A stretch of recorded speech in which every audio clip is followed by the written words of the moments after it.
Yes. Touching the... Oh, that was a big one! Hey guys, Jimmy here. Welcome back to another video, and this one's going to be a good one. I'll tell you why in a second, because over the last couple of weeks I've been lusting over a hot hatch, which feels wrong to say, but it's the truth. And I've driven it in every way possible that I can, except in real life. And that car is the Toyota GR Yaris, which is sitting behind me right now. Look at this thing. I've been mailing it a bit in Gran Turismo, done a couple of videos with Steve of it as well, been bashed off the course by Steve, but we're going to take it for a spin and talk about it. Sort of like a review, maybe? Don't know, is that what we do on this channel? Well, we're doing it now. Now, past Jimmy forgot to talk about all the specs because he was very, very excited to go and drive the Yaris, but we'll talk numbers because that's what everybody cares about. This is a 1.6 litre 3-cylinder turbo, produces about 260 brake horsepower, weighs 1250 kilograms thanks to some light panels and a carbon fibre roof, and because it's a homologation special, it's 4-wheel drive, and this being the circuit pack means it has 2 LSDs, double the drugs. So this currently has 255 miles on it, which means that apparently we aren't allowed to go too fast in it. Luckily there will be no film footage of us doing that, will there? Because we don't do that. We listen to Toyota. So we're going to go find some nice roads to drive this on, because where we are right now isn't really peak driving roads. So we're going to find somewhere nice to drive it and then I guess get into it a bit. Nice little growl, isn't it? Little growly boy. So a couple of things about this car that sort of make it special and why that I've been just lusting after, I guess for lack of a better word, is that this is kind of one of the last homologation specials from rallying. If you don't know what that means, it means that when you build a fast rally car, the rally car you have to use has to be from production. So Toyota go, okay, we'll make 25,000 of these GR Yarises and then we can use that car for WRC, which means this thing comes with a ton of crazy things that we've not really seen on a car in the last 5 years. Of course, back in the 90s, you might all remember the Lancia Delta Integrale, the Escort Cosworth, which are worth millions and billions of pounds now as well. Of course, the 22B, very famous homologation special. This is basically one of those, and we haven't seen one of these, well, since those times. Every motoring enthusiast, every journalist, every degenerate YouTuber has had an erection over this car since it has come out.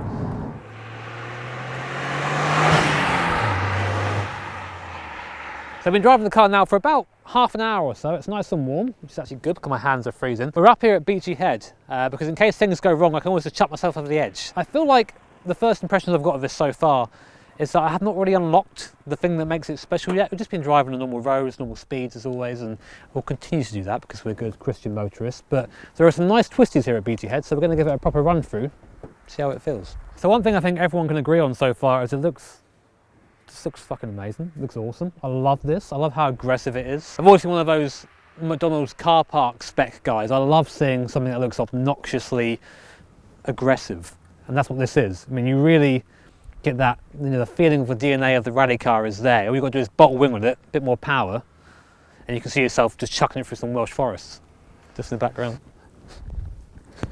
So it's not really got to test these out properly yet because we've been doing our nice Christian motoring, but these brakes down here, the size of these are bigger than the brakes on the Supra, and that car weighs about 300-400 kilos more than this thing does. So I've sort of tapped them a couple of times by mistake and nearly sent myself through the windscreen, which is an experience, but it'll be good round here, hopefully. Hello. Look at that. We were just about to do sort of our interior shots and suddenly this pulled up next to us as well.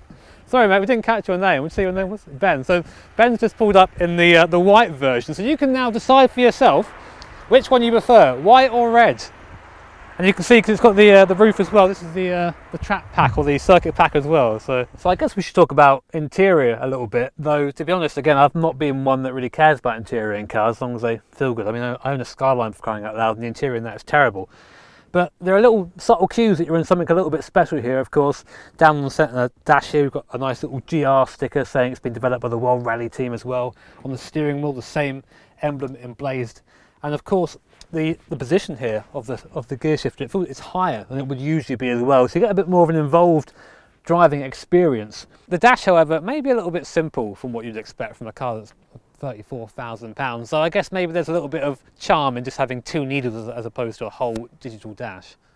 Also, these seats are nicely bolstered, especially for me. I've got quite broad shoulders. And in general, it's not a bad place to be. It just feels like, again, a slightly better Yaris, which I guess is kind of what it is. So I must admit as well, the seat, whilst comfy, a little bit high. I'm a bit of a man there, I'm 5'8", and I find myself wanting to be sitting lower in the car, because otherwise you feel like you're sort of just an observer. And because the roofline is quite low anyway, you end up in this really odd position where you have that much sort of visibility. I want to be lower so I feel a bit more hunkered down.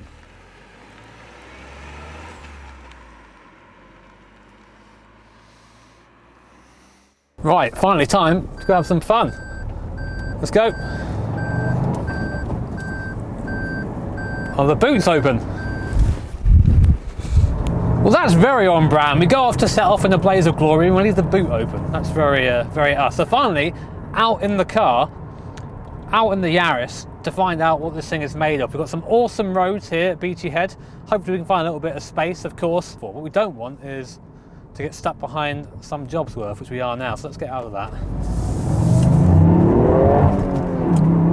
There you go. Whew. In those lower gears, it really picks up and it really goes as you expect it to. Nice short gearing as well, really helps get that turbo spinning. Man, big time. And into the corners is actually quite stable. I expected a little bit of understeer because four-wheel drive is horrible, but we're in the sport mode right now and it's really hanging on nicely to these corners through here. Usually you expect a little bit of push, and in a different car, again with four-wheel drive, I give my Skyline as an example, I mean quite different from this of course, but you'd really feel the front end start to push through here, and this, no, it will just keep going, keep pushing you around, which is nice. And then when you do get up to, you know, national limit, we're doing 60 mile an hour down here right now, there is a bit of wind noise. I get a bit of wind noise from that mirror over there, but to be honest, you get over it fairly soon. If you're sitting here concentrating about wind noise, and I guess you're on a motorway or something, and to be honest, this is not a motorway car for me. We're sitting at 15 mile an hour right now. Let's see how long it takes to get up to the national limit of this road. Let's go. First gear. And there it is, 60. I don't know how long that was, but bloody hell. It feels faster than it is, I think is the best way I'd describe this car. It really feels like we're going a lot quicker. I think a lot of that is because the sound that's being sort of pumped in, but I want to hear more of that turbo. Let me hear that instead. I don't want to hear the pumped in noises. So we're now going to turn it to the track mode, which gives us 50-50 distribution. I'm interested to see what this does for these couple of corners up here, where it's very tight and very twisty, whether we'll start pushing on a bit more or whether it will pull us around a bit easier. Let's find out. A lot of time for roads like this, man. A lot of time for them. You can hear my bag in the back. That's always a good thing.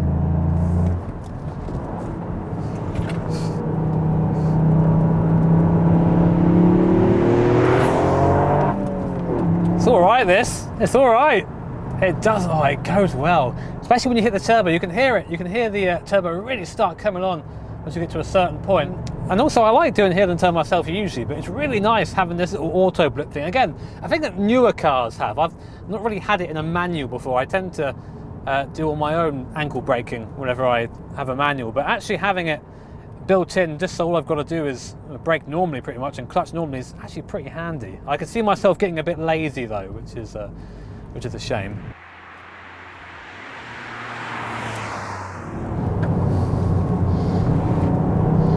Nice and easy. It really holds on well. It really does. A lot better than I thought it would, honestly.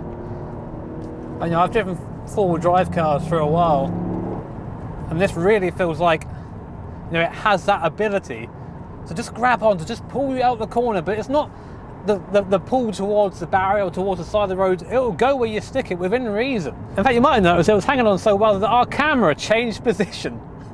The performance of this car has surprised me a bit. I was actually, truthfully, on a little drive over here, disappointed is the wrong word, but I didn't quite understand what all the hype was about. Because we're just driving it, you know, normal, everyday driving, and in that function, it's pretty decent. It's okay as a road car. It's comfy enough. It doesn't hurt you too much. There he is, our other one. How weird is it to see another GR Yaris out in the wild this soon into it? Once you start to sort of get into what the car is about, it really starts to for lack of a better word, I'm going to go into cliche and say it comes alive. What this car is made for becomes very apparent. But here I am driving into one of the prettiest sunsets this year, and I can't think of another car that I'd want to be on these roads on. For this sort of road, I have not driven a quicker car than this Yaris. Oh, I'm so happy that it's good. I was scared it wasn't going to be, but oh, it's fantastic. But now I'm faced with a dilemma. I'm sure you know what that dilemma is. So I just spent all day in a 3-cylinder Yaris, which on the face of it sounds awful, but of course it just wasn't at all. When we first sort of left to go on our little drive today, I was really nervous because my expectations of this car are really high. I've been fanboying over it relentlessly for the last, well, since I've sort of discovered it was a thing, been so into it. And then when we got there, when we got to Beachy Head and we started to do a couple of curvy bits, it all started to make sense. All those positive things I've heard in reviews, all these superlatives, they all started to emerge in my mind and make sense. They aligned with why I heard about it. And then when we drove back home, the complete opposite thing happened. We got stuck. We went from like beautiful driving roads and sunsets to murky British winter and traffic jams. And this car performed well in both those scenarios.